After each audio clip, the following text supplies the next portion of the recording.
guys, and on this lesson I'm teaching you the difference between the letter B and the letter D.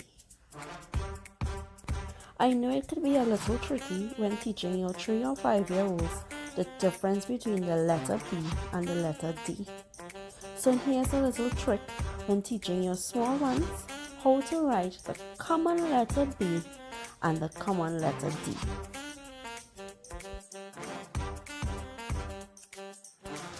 So this is our little friend the bee.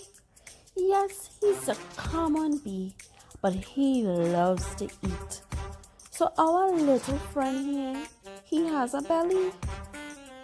So when writing the common letter or the smaller letter B, always remember that he has a big appetite and he has a huge belly.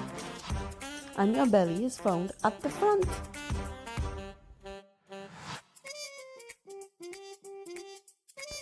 And here's our little friend, the letter D. And he's small for a reason, you know. He acts like a little baby. And he gets very quiet at times. And little babies wear pampers.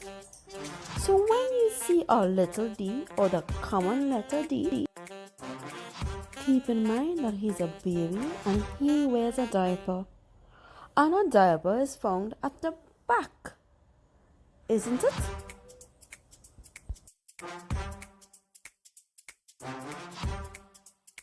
B has a huge belly because he loves to eat. And remember, the D, he's a little baby, so he wears diapers.